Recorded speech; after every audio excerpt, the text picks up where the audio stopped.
Hello friends, welcome to our channel. Friends, आज हम लोग स्टार्ट करने वाले हैं इशू ऑफ शेयर्स, ये टॉपिक। इस टॉपिक से बोर्ड एग्जाम में एक प्रैक्टिकल क्वेश्चन आने वाला है फॉर 8 मार्क्स। फ्रेंड्स, 8 मार्क के लिए बोर्ड एग्जाम में कम से कम 8 से 10 आपको जर्नल एंट्रीज पूछे जाते हैं। एंड इसका एडवांटेज ये है कि ये 8 से 10 जर्नल एंट्रीज है ना, आप विद इन 10 मिनट्स क्या कर सकते हो, कंप्लीट कर सकते हो।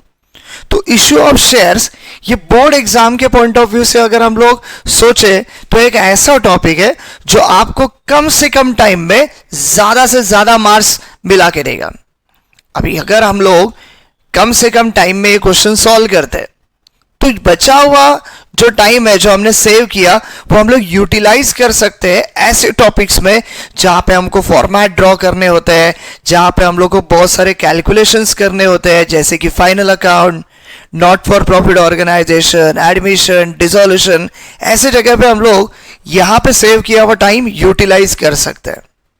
होता क्या है, सबसे इजी अगर टॉपिक कोई रहेगा तो आपके 12th बोर्ड एग्जाम में इशू ऑफ शेयर्स है। बट बहुत सारे स्टूडेंट ये कंपनी से रिलेटेड है करके डर जाते हैं एंड इसको स्किप कर देते हैं। बट बिलीव मी फ्रेंड्स, हम लोग इस चैनल पे जो भी इस टॉपिक से रिलेटेड पढ़ने वाले हैं, मेरा पूरा गारंटी है अगर आप इसे अच्छी तरह से पढ़ते हो तो 8 मार्क्स में से आपको 8 मार्क्स डेफिनेटली मिलेगा। So let us start. What is shares? Friends, simple है। बिजनेस ऑर्गेनाइजेशन के अलग अलग टाइप्स होते हैं and according to that type उनका कैपिटल भी वैसे ही होता है। Let us understand. For example, मुझे अगर कोई बिजनेस शुरू करना है, अगर मुझे कोई बिजनेस शुरू करना है, मान के चलो फूड से रिलेटेड वड़ा पाव का बिजनेस चालू करना है, तो वड़ा पाव का बिजनेस चालू करने के लिए मुझे कितना रुपीस का इन्वेस्टमेंट लगेगा? 5,000 to 10,000। मतलब क्या, तो मुझे गाड़ी लेना पड़ेगा, गैस लेना पड़ेगा, स्टोव लेना पड़ेगा, कुछ सामान लेना पड़ेगा, और इसके लिए 5 to 10,000 का इन्वेस्टमेंट है जो मैं अकेले भी अरेंज कर सकता हूं। तो मैंने अकेले ने अरेंज कर दिया, मैंने अपने वड़ा पाव का बिजनेस चालू किया, वड़ा पाव का स्टॉल डाल दिया। ऐसे बिजनेस ऑर्गेनाइजेशन में जहां पे एक अकेला बंदा पैसा इन्वेस्ट कर रहा है, उस ऑर्गेनाइजेशन को, जहां पे ओनर एक सिंगल पर्सन होता है, बोला जाता है सोल ट्रेडिंग कंसर्न। क्या बोला जाता है उसको?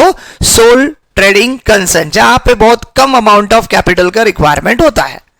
बट फ्रेंड्स, मेरा ये जो बिजनेस है वड़ा पाव का, ये बहुत अच्छी तरह से चल रहा है। मेरे पास जो कस्टमर है ये बहुत दूर दूर से आ रहे हैं, डिमांड कर रहे हैं कि आप और फूड के आइटम्स बढ़ाओ, सिर्फ वड़ा पाव पे ही क्यों आप रुके हुए हो? तो मैंने सोचा क्यों नहीं लोगों का डिमांड हम लोग कंप्लीट करते हैं। तो मेरे दिमाग में एक आइडिया है कि हम अभी स्टॉल को छोड़ के एक बड़ा सा अच्छा सा एक होटल ओपन करते हैं। तो हमने होटल का एक इन्वेस्टमेंट देखा और इन्वेस्टमेंट आया something like 10 lakh to 20 lakh. अभी फ्रेंड्स, से 10 लाख टू 20 लाख अकेला अरेंज करना बोला तो मुझे तो पॉसिबल नहीं है। तो फिर मैं गया अपने कुछ फ्रेंड्स के साथ, मैंने अपना आइडिया उनके पास शेयर किया। मैंने बोला देखो, मुझे एक ऐसा होटल ओपन करना है जहां पे इन्वेस्टमेंट का रिक्वायरमेंट है 20 लाख्स।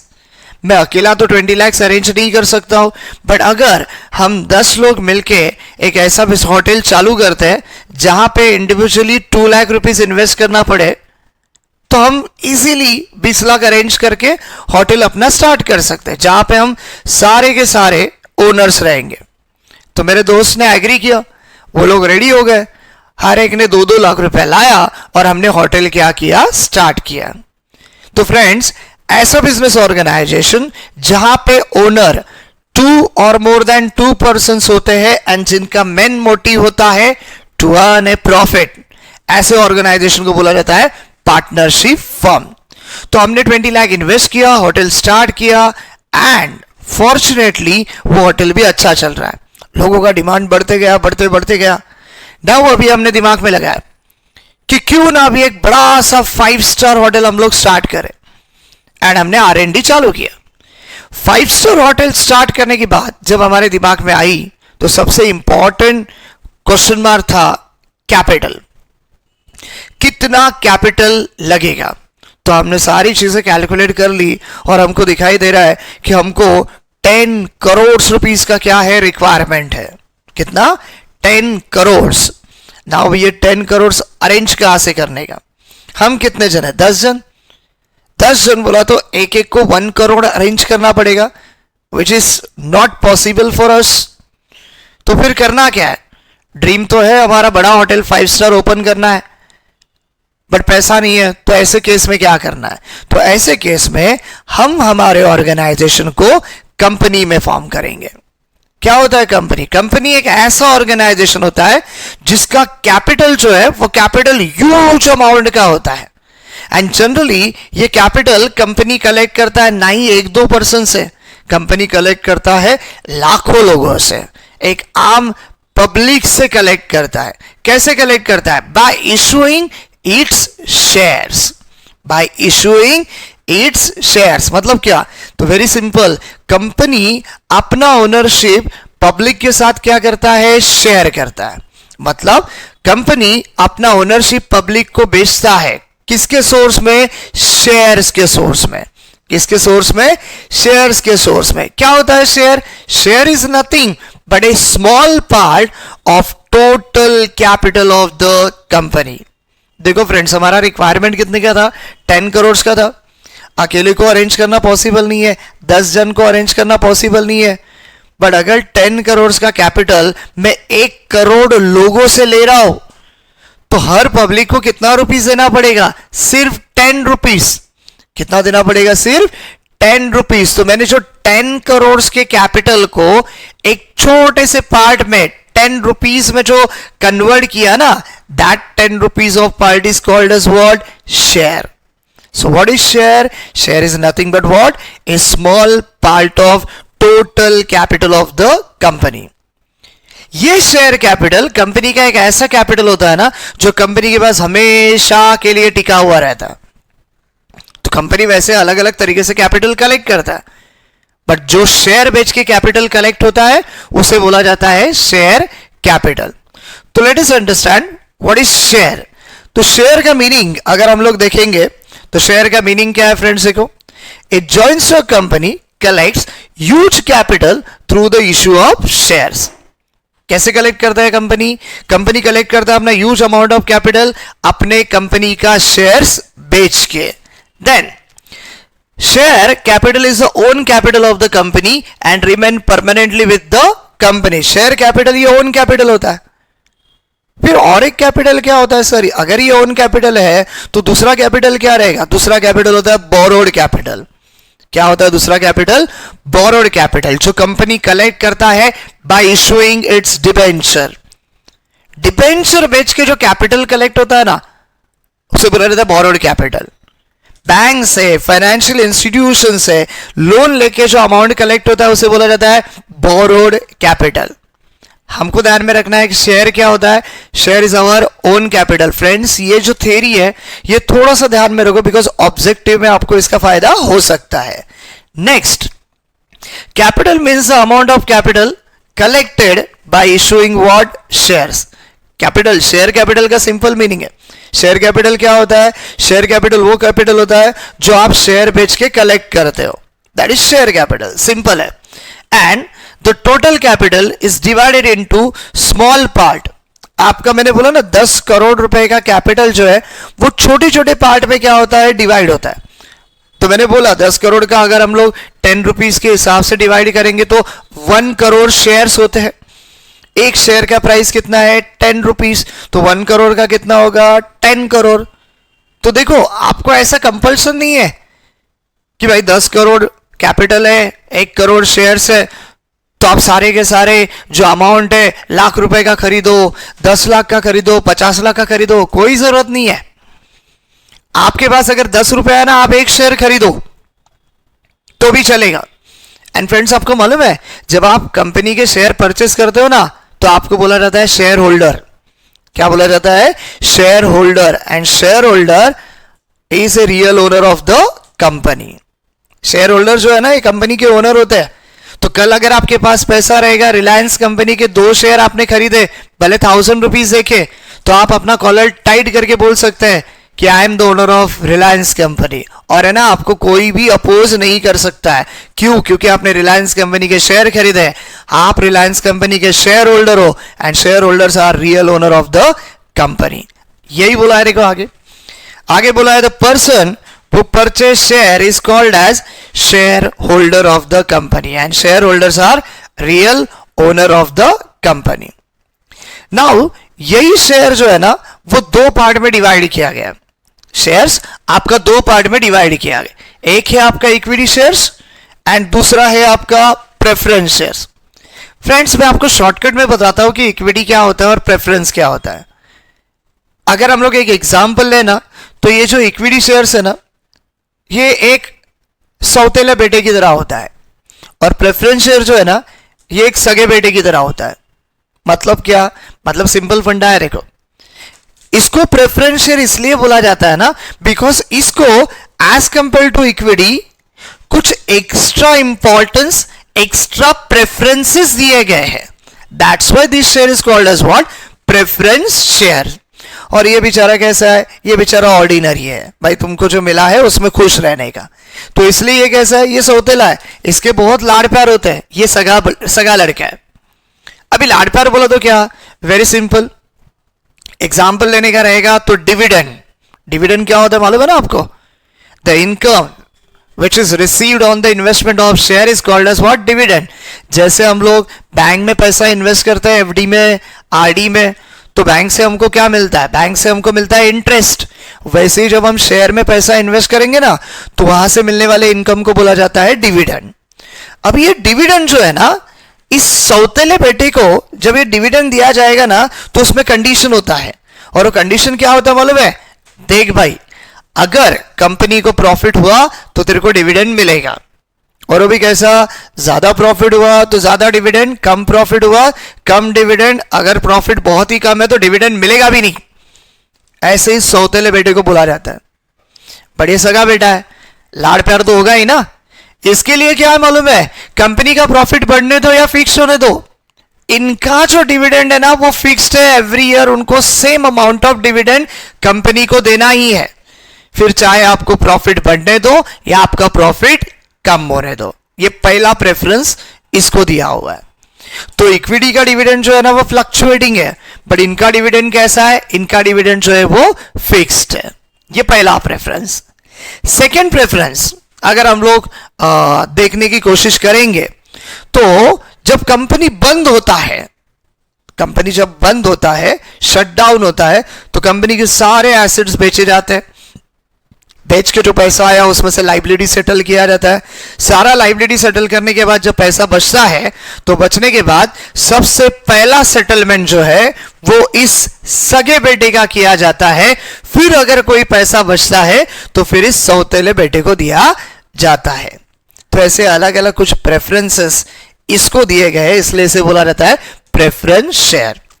हालांकि अगर आप देखोगे तो इक्विटी शेयर जो खरीदता है उसे इक्विटी शेयर होल्डर बोलते हैं, प्रेफरेंस शेयर जो खरीदता है उसको प्रेफरेंस शेयर होल्डर बोलते हैं. And this two shareholders are real owner of the company. ये दोनों भी कंपनी के कौन है, रियल ओनर है. ये दोनों का कैपिटल भी जो है ये कंपनी का ओन कैपिटल है. तो इनमें ज्यादा कुछ फर्क नहीं है, बट जो मैंने कुछ 2-3 पॉइंट बताए हैं वो ध्यान में रखो, बिकॉज एग्जाम में आपको एक थ्योरी में क्वेश्चन आ सकता है, distinguish between equity shares and preference shares. तो हमारा आंसर क्या रहेगा, देखो क्या होता है आपका equity shares. Equity shares are ordinary shares of a company that represent ownership of the company. Preference shares are ones that carry preferential right in terms of dividend payment and repayment of capital. जिसके बारे में मैंने क्या बोला था, equity का dividend कैसा होता है, फ्लक्चुएटिंग होता है. ज्यादा प्रॉफिट ज्यादा डिविडेंड, कम प्रॉफिट कम डिविडेंड, बहुत ही कम प्रॉफिट हुआ डिविडेंड मिलेगा भी नहीं. प्रेफरेंस का डिविडेंड कैसा होता है, प्रेफरेंस का डिविडेंड सिंपल है, आपका प्रॉफिट बढ़ने दो या प्रॉफिट कम होने दो, आपका रेट ऑफ डिविडेंड कैसा रहेगा, फिक्स्ड रहेगा. फिर आता है next word winding up. Winding up हुआ तो इक्विटी शेयर होल्डर का सेटलमेंट कब होता है, सबसे बाद में होता है, और प्रेफरेंस का किसका होता है, सबसे पहले होता है. तो ये एक डिस्टिंग्विश के लिए क्वेश्चन आ सकता है. क्लियर है फ्रेंड्स, डिस्टिंग्विश करके रखो, ये एकदम सिंपल है. थ्योरी में अगर आता है तो आप इजीली इसको कंप्लीट कर सकते हो. सा डिस्टिंग्विश देखने के बाद फ्रेंड्स अभी हम लोग को आगे पढ़ने कुछ इंपॉर्टेंट कॉन्सेप्ट जो इस चैप्टर के पॉइंट ऑफ व्यू से बहुत इंपॉर्टेंट है. तो स्टार्ट करते हैं हम लोग. हमारा पहला कॉन्सेप्ट है that is face value. Face value क्या होता है? Very simple word, the value of shares decided by the company is called as what? Face value. आपकी कंपनी जो शेयर्स का वैल्यू डिसाइड करता है उसे बोला जाता है फेस वैल्यू। तो कंपनी अपने शेयर का वैल्यू कुछ भी डिसाइड कर सकता है, 10 rupees, 5 rupees, 2 rupees, even 100 rupees also. तो जो वैल्यू कंपनी ने डिसाइड किया है शेयर का उसे बोला जाता है फेस वैल्यू। बट फ्रेंड्स, ऐसा जरूरी नहीं है कि आपने जो वैल्यू डिसाइड किया है उसी वैल्यू में मार्केट में बेचो। देखो, अगर आपका कंपनी एवरेज है, नया है, तो आपके पास बार्गेनिंग पावर नहीं है। आपके कंपनी का शेयर का फेस वैल्यू है 10, आपको 10 में ही बेचना पड़ेगा। बट अगर आपका कंपनी रेप्यूटेड है, like Reliance company, Adani company, Tata company, तो होता क्या है ना, इन्वेस्टर वेट करते हैं कि कब आप शेयर बेचोगे और वो लोग शेयर परचेस करेंगे। और ये चीज आपकी कंपनी के बोर्ड ऑफ डायरेक्टर्स को भी मालूम होता है।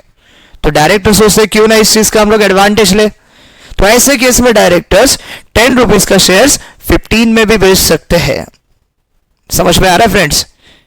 सेम लाइक दैट, अगर आपकी कंपनी अननोन है, ज्यादा रेप्यूटेड नहीं है, या फिर कुछ लॉस वगैरह आपको हुआ है, तो आप आपका शेयर अगर 10 में भी बेचने जाओगे तो भी कोई खरीदेगा नहीं। तो मजबूर होकर आपको आपके शेयर का प्राइस कम करके बेचना पड़ता है। तो मान के चलो आपने आपका शेयर 8 रुपए में बेच दिया, तो 8 में भी बेच सकते हो। सो कहने का मतलब यह है कि कंपनी अपने शेयर का फेस वैल्यू अगर 10 रुपीज है तो बेच सकती है आइदर एट 10 और more than its face value और less than its face value. जिस प्राइस में आपके शेयर को मार्केट में बेचा जाता है, that price is called as what? Issue value. उस प्राइस को क्या बोला जाता है?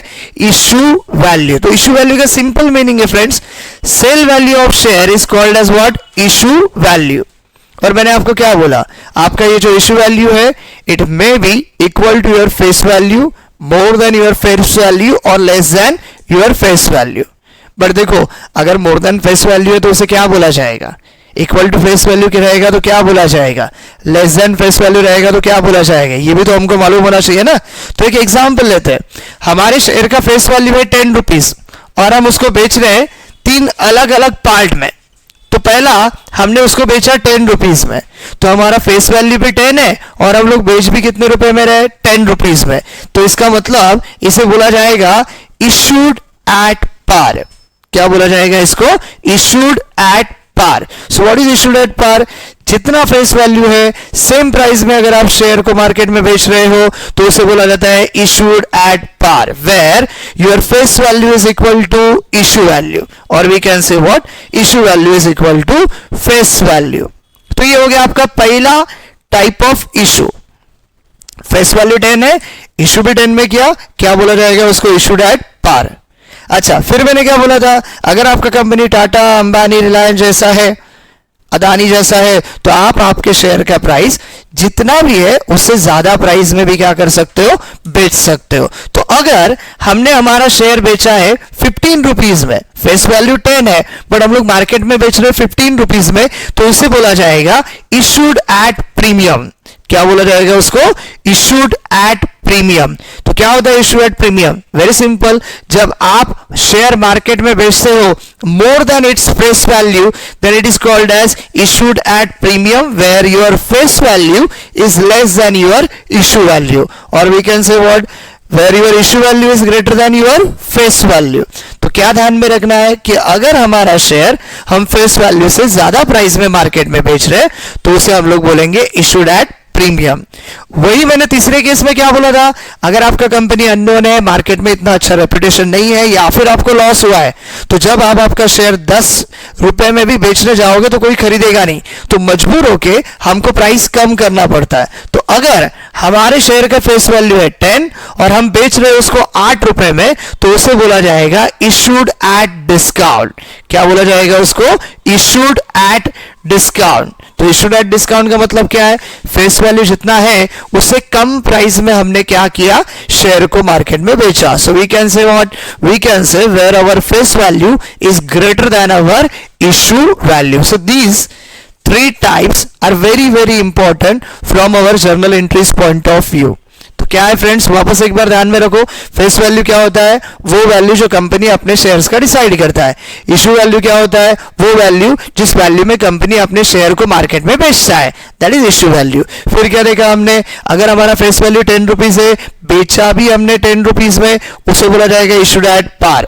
अगर हमारा फेस वैल्यू 10 है बट बेच रहे हैं हम उसको 15 में, यानी कि मोर देन इट्स फेस वैल्यू, तो उसे बोला जाएगा इशूड एट प्रीमियम। अगर हमारे शेयर का फेस वैल्यू 10 है बट बेच रहे हैं हम लोग उसको 8 रुपीज में, यानी कि less than its face value, तो उसे क्या बोला जाएगा, इशूड एट डिस्काउंट। तो ये फेस वैल्यू इशू वैल्यू का मीनिंग मालूम होना बहुत जरूरी है। अगला कॉन्सेप्ट है आपका सब्सक्रिप्शन। सब्सक्रिप्शन क्या होता है, अभी देखो कुछ स्टूडेंट के माइंड में ना फटक से एनपीओ आ जाता है। एनपीओ में सब्सक्रिप्शन का मीनिंग क्या था, मेंबरशिप फीस, पर यहां पे सब्सक्रिप्शन का मीनिंग थोड़ा सा अलग है। क्या होता है सब्सक्रिप्शन, कि जब कंपनी शेयर मार्केट में बेचने को निकालता है तो खरीदने के लिए आने वाला जो पब्लिक का रिस्पॉन्स है, डिमांड है, that demand is called as what, subscription. तो इसका मतलब क्या है रे, इसका मतलब सिंपल है, मैंने बोला ना रिलायंस, अदानी, टाटा कंपनी, पब्लिक पागल की तरह वेट करता है कि कब ये कंपनीज अपना शेयर्स मार्केट में बेचेंगे और हम लोग खरीदेंगे। तो उसमें होता क्या मालूम है, कंपनी ने अगर 1,00,000 शेयर्स मार्केट में बेचा ना, बेचने के लिए निकाला ना, खरीदने के लिए 10 लाख लोग तैयार रहते हैं। समझ में आ रहा है, तो वो जो 10 लाख लोगों को आने वाला जो रिस्पॉन्स है उसे क्या बोला जाएगा, सब्सक्रिप्शन। क्या बोला जाएगा उसको, सब्सक्रिप्शन। तो सब्सक्रिप्शन का सिंपल मीनिंग क्या है फ्रेंड्स, देखो, subscribe refer to the number of securities applied for in an application made by a person in a public issue by corporate. Company जो शेयर इशू कर रहा है, वो इशू किया हुआ शेयर्स को खरीदने के लिए जो लोग अप्लाई कर रहे हैं, यानी कि लोगों का आने वाला रिस्पॉन्स, उसे बोला जाता है सब्सक्रिप्शन। इसलिए सिंपल वर्ड में हमने क्या बोला, in simple word the demand of investor of the application of share is called as what, subscription. हमने जो शेयर बेचा है वो खरीदने के लिए जो पब्लिक का, इन्वेस्टर का डिमांड आ रहा है, उसे क्या बोला जाता है, सब्सक्रिप्शन। ये सिंपल मीनिंग में मैंने आपको बताया। अभी ये डिमांड जितना हमने शेयर बेचा उससे ज्यादा भी हो सकता है, या फिर कम भी हो सकता है, या फिर इक्वल भी हो सकता है। सेम लाइक प्रीवियस एग्जांपल, अगर हमारा कंपनी एवरेज कंपनी है और हम लोग 1,00,000 शेयर्स मार्केट में बेचने जा रहे हैं, एवरेज कंपनी है, कोई पहचान नहीं रहा है, नॉर्मल है हम लोग, ठीक है, तो जितना शेयर्स के हमने बेचा है, नंबर ऑफ एप्लीकेशंस भी उतना ही रिसीव हो रहा है, क्योंकि बहुत ज्यादा लोग आपके यहाँ पे एकदम ज्यादा इंटरेस्ट नहीं दिखाते। तो जितना आपने बेचा खरीदने के लिए उतना ही सेम एप्लीकेशंस आया। ये पहला केस हो गया। दूसरा केस, जैसे अदानी, अंबानी, टाटा, बराबर ना, यहां पे क्या होता है रे, रिलायंस, टाटा, अदानी कंपनी अगर शेयर बेचता है, खरीदने के लिए लोग वेट कर रहे हैं, तो अगर ये लोग 1,00,000 शेयर बेचेंगे ना, तो 10 लाख एप्लीकेशंस रिसीव होते हैं। तो इसका मतलब क्या है, इसका मतलब डिमांड ज्यादा है, डिमांड ज्यादा है मतलब सब्सक्रिप्शन ज्यादा है। बट वही अगर कोई कंपनी ऐसा है जो अननोन है, रेप्यूटेड नहीं है, वो 1,00,000 शेयर मार्केट में बेचते हैं ना, खरीदने के लिए 1,00,000 एप्लीकेशंस भी नहीं आता है, एप्लीकेशंस आते हैं 90,000, 80,000, 70,000। मतलब कितना डिमांड कैसा आ रहा है, डिमांड कम आ रहा है, सब्सक्रिप्शन कैसा है, कम हो रहा है। समझ में आ रहा है। तो ये 3 केस है, ये 3 केस है अलग अलग टाइप ऑफ कंपनी के लिए। एक एवरेज कंपनी है, एक बहुत रेप्यूटेड कंपनी है, और तीसरा जो रेप्यूटेड नहीं है। तो अभी इन तीनों केस में सब्सक्रिप्शन को क्या बोला जाता है वो हम लोग को देखना है। तो फॉर एग्जांपल, हमने शेयर इशू किया 10,000, कितना शेयर इशू किया हमने, 10,000, और खरीदने के लिए रिस्पॉन्स आ रहा है, पहला 10,000 शेयर्स बेचा, 10,000 एप्लीकेशंस रिसीव हुआ। ये कौन सा वाला फ्रेंड कंपनी है, ये कंपनी है एवरेज कंपनी, जितना बेचा उतना एप्लीकेशन रिसीव हुआ। तो ऐसे केस में इस सब्सक्रिप्शन को बोला जाता है ऑप्टिमम सब्सक्रिप्शन। क्या बोला जाता है इसको, optimum subscription. What is optimum subscription, जितना शेयर हमने बेचा उतना एप्लीकेशंस रिसीव हुआ, ऑप्टिमम सब्सक्रिप्शन। बट वही टाटा, रिलायंस, अदानी का हमने क्या बोला था, 10,000 शेयर्स अगर हम लोग बेचेंगे, खरीदने के लिए एप्लीकेशंस आएगा मोर देन 10,000। तो देखो एप्लीकेशंस कितना रिसीव हो रहा है, एप्लीकेशंस रिसीव हो रहा है 15,000। बेचा हमने 10,000, बट एप्लीकेशन रिसीव हो रहा है 15,000, मतलब क्या, डिमांड ज्यादा है, सब्सक्रिप्शन ज्यादा है, तो ऐसे केस में सब्सक्रिप्शन को बोला जाएगा ओवर सब्सक्रिप्शन। क्या बोला जाएगा उसको?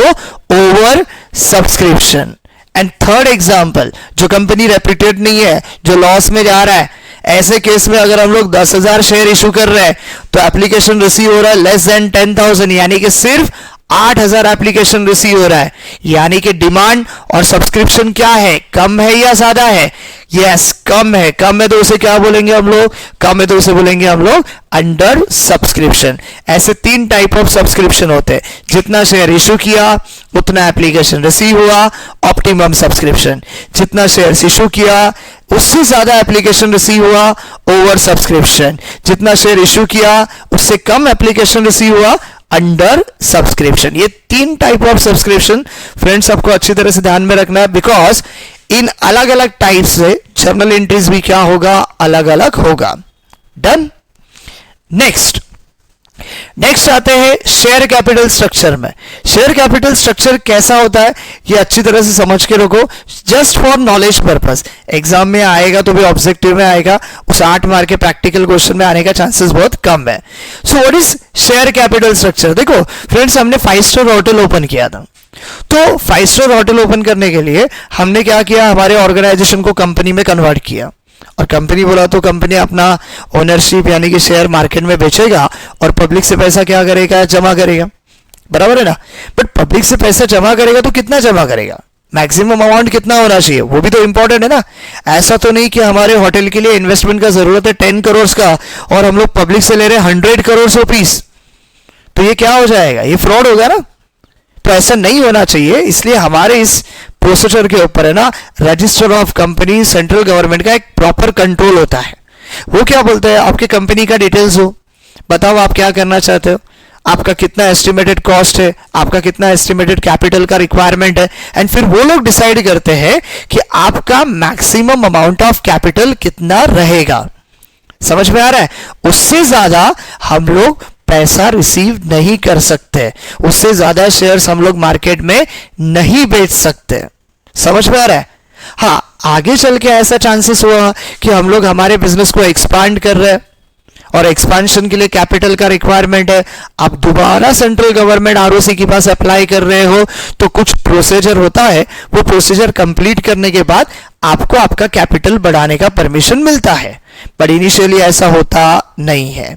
तो इनिशियली हम लोग ने जो अमाउंट बता के रखा है कि भाई हमको इतना इतना खर्चा लगेगा, हमारा ये प्रोजेक्ट है, तो उस प्रोजेक्ट को डिसाइड करके आरओसी और सेंट्रल गवर्नमेंट जो कैपिटल का मैक्सिमम अमाउंट डिसाइड करेगा ना, उसे बोला जाता है व्हाट?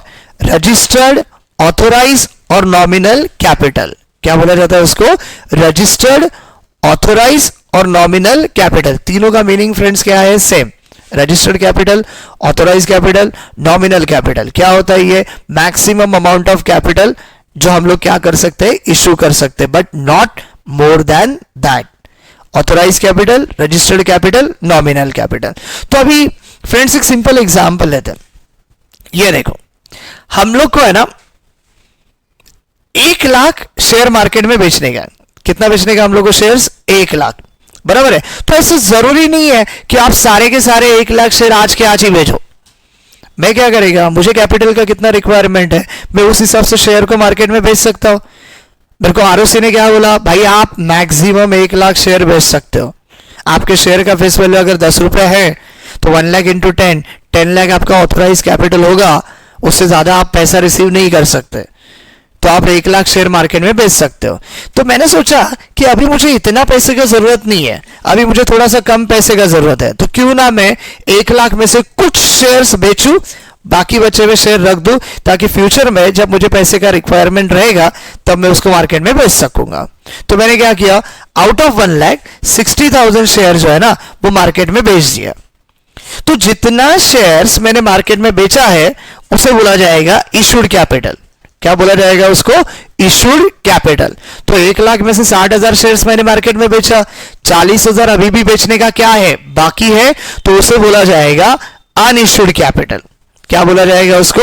Unissued capital. ऐसे शेयर्स जो अभी भी बेचने का क्या है? बाकी है। तो ये देखो 1 लाख में से मैंने 60,000 बेचा, 40,000 अभी भी बेचने का क्या है, बाकी है। अभी देखो जो बेचा ही नहीं है उसका तो कोई अकाउंटिंग ट्रीटमेंट आएगा नहीं, बट जो बेचा है उसका अकाउंटिंग ट्रीटमेंट जरूर आएगा। तो अब ये 60,000 शेयर्स जब हम लोग मार्केट में बेचते हैं, एक शेयर का फेस वैल्यू मान के चलो 10 रुपए है, तो कंपनी है ना 10 रुपीज एक साथ लमसम इन्वेस्टर से रिसीव नहीं करता। अभी उसका रीजन है ना, उसका रीजन अलग है। अभी देखो मान के चलो कि आपके पास 100 रुपीज है, कंपनी ने बोला चलो 10 रुपया एक साथ लमसम पे करो, तो आपके पास 100 रुपीज है ना, तो आप मैक्सिमम सिर्फ 10 शेयर परचेस कर सकते हो, ओनली 10 शेयर्स। समझ में आ रहा है? बट अगर कंपनी बोलता है कि हमारे शेयर का फेस वैल्यू है 10 रुपीज, हम बेच भी 10 रुपीज में रहे, बट आपको पूरा 10 रुपीज एक साथ देने का जरूरत नहीं है, आप वो 10 रुपीज इंस्टॉलमेंट में क्या करो, पेड करो। और कंपनी ने अपने 10 रुपीज को 4 इंस्टॉलमेंट में डिवाइड किया, 2.5, 2.5, 2.5, 2.5। तो फ्रेंड्स मुझे बताओ अभी आप कितने शेयर परचेस कर सकते हो? कैलकुलेट करो, 100 डिवाइडेड बाय 2.5 करो, तो आप है ना 40 शेयर्स आप परचेस कर सकते हो। कितना? 40। जब बोला 10 रुपए लमसम एक साथ देने का, तो आपके पास परचेस करने के लिए सिर्फ 100 रुपीज है और आप सिर्फ 10 शेयर खरीद सकते थे। पर जब मैं बोल रहा हूं कि इंस्टॉलमेंट में पैसा तो चलेगा, 2.5 रुपीज इंस्टॉलमेंट रहेगा, तो आप 40 शेयर परचेस कर सकते हो। तो इसका मतलब क्या है? इसका मतलब इंस्टॉलमेंट में जब आप शेयर का प्राइस रिसीव करोगे ना, तो इन्वेस्टर का परचेसिंग पावर बढ़ता है। समझ में आ रहा है? तो इन्वेस्टर को मोटिवेट करने के लिए बोलो या फिर और कोई रीजन के लिए बोलो, कंपनी ऑलवेज अपना शेयर जब मार्केट में बेचता है तो वो इंस्टॉलमेंट में बेचता है। तो हमने भी क्या किया? इंस्टॉलमेंट में बेच दिया। तो अभी मान के चलो कि 10 रुपीज में से जितना इंस्टॉलमेंट हमने बेचा है, मतलब पहला instalment, second instalment, third instalment हुआ है, चौथा अभी भी देने का बाकी है, ऐसे समझ के चलो। तो जितना इंस्टॉलमेंट में हमने बेचा है ना, उस इंस्टॉलमेंट को बोला जाता है कॉल्ड अप कैपिटल। क्या बोला जाता है उसको? Called up capital. मतलब फॉर एग्जांपल मैंने पहला इंस्टॉलमेंट ले लिया, दूसरा ले लिया, तीसरा भी ले लिया, तो उसे क्या बोला जाएगा? Called up capital. क्या बोला जाएगा उसको? Called up capital. But friends चौथा इंस्टॉलमेंट अभी भी लेने का बाकी है ना, तो उसे क्या बोला जाएगा? उसे बोला जाएगा अनकॉल्ड कैपिटल, जो अभी भी लेने का बाकी है, कॉल करने का बाकी है। पर 3 इंस्टॉलमेंट हमने लिया है, तो उसे हम लोग बोलेंगे कॉल्ड अप कैपिटल। डन। फिर नेक्स्ट क्या आता है फ्रेंड्स? बैटरी डाउन हो गया मेरे लैपटॉप का, चार्ज करने के लिए मैं भूल गया। चलो ठीक, नेक्स्ट क्या आता है? मैंने 7.5 रुपए का कॉल किया। कितने शेयर से मेरे? 60,000, 60,000 शेयर्स के ऊपर मैंने पहले 2.5 का कॉल किया, सबने पैसा दिया। सेकेंड इंस्टॉलमेंट का दिया, सबने पैसा दिया। पर जब मैंने थर्ड इंस्टॉलमेंट का कॉल किया ना, तो फ्रेंड्स क्या हुआ? आउट ऑफ दैट 60,000 कुछ लोगों ने पैसा दिया और कुछ लोगों ने पैसा नहीं दिया। मतलब मान के चलो आउट ऑफ 60,000 50,000 लोगों ने पैसा दिया, 10,000 ने नहीं दिया। अभी क्यों नहीं दिया उसका रीजन कुछ भी हो सकता है। हो सकता है कि उनके पास पैसा नहीं है, हो सकता है कि हमने कॉल किया बट उनको मिला नहीं, whatever the reason. But जिन्होंने पैसा दिया है, 50,000 शेयर का पैसा आया ना, तो उसे बोला जाएगा व्हाट? Paid up capital. क्या बोला जाएगा उसको? Paid up capital. क्योंकि हमने कॉल किया, पैसा आया, पेड अप कैपिटल। और कितना शेयर का पैसा नहीं आया? 10,000 का। 10,000 शेयर्स का जो पैसा नहीं आ रहा है उसे बोला जाएगा अनपेड कैपिटल। क्या बोला जाएगा उसको? Unpaid capital, which is also called as calls in arrears, which is also called as calls in arrears. तो अनपेड कैपिटल मतलब क्या? It is nothing but what? Calls in arrears. तो फ्रेंड्स ये कुछ इंपॉर्टेंट पार्ट जो theory वाला था वो हमने आज सीखा। नाउ आगे क्या सीखना हो बराबर समझ के लो। क्या बोला मैंने? हमारे 10 रुपीज वाला शेयर 4 अलग अलग इंस्टॉलमेंट में क्या होता है? डिवाइड होता है। ये देख रहे हो 4 इंस्टॉलमेंट, ये 2.5 पहला इंस्टॉलमेंट, 2.5 second instalment, 2.5 third instalment, 2.5 fourth instalment. 4 instalment में हम लोग पैसा ले रहे हैं। नाउ अगले वीडियो में हम लोग ये देखेंगे कि इन 4 इंस्टॉलमेंट का नाम क्या होता है। अगले वीडियो में हम लोग ये देखेंगे कि इन 4 इंस्टॉलमेंट को रिसीव कैसे किया जाता है, उसका अकाउंटिंग प्रोसीजर क्या रहता है, उसका जर्नल एंट्रीज क्या रहता है, एंड साथ ही साथ कुछ क्वेश्चन एग्जाम्पल के तौर पे हम लोग सॉल्व करेंगे। तो फ्रेंड्स ये आज हमने छोटा सा थ्योरी वाला पार्ट क्या किया है, इस पहले वीडियो में कंप्लीट किया है। सेकंड वीडियो में सबसे इंपॉर्टेंट पार्ट हम लोग देखेंगे journal entries. And believe me, वो जर्नल एंट्रीज अगर आप अच्छी तरह से समझ के लेते हो तो बेसिक एंट्रीज भी अगर आप करोगे ना तो 8 में से 4 मार्क्स आपको ऐसे ही मिल जाएगा। समझ में आ रहा है? बट हमारा टारगेट सिर्फ 4 मार्क नहीं है, हमारा टारगेट है पूरा का पूरा 8 मार्क्स। तो फिलहाल तो हम लोग यहीं पे रुकते हैं। अगर ये सारा थ्योरी, ये face value, issue value, subscription आपको समझा रहेगा तो हमारे चैनल को लाइक करो, आपके दोस्तों के साथ शेयर करो, सब्सक्राइब करो। Thank you very much.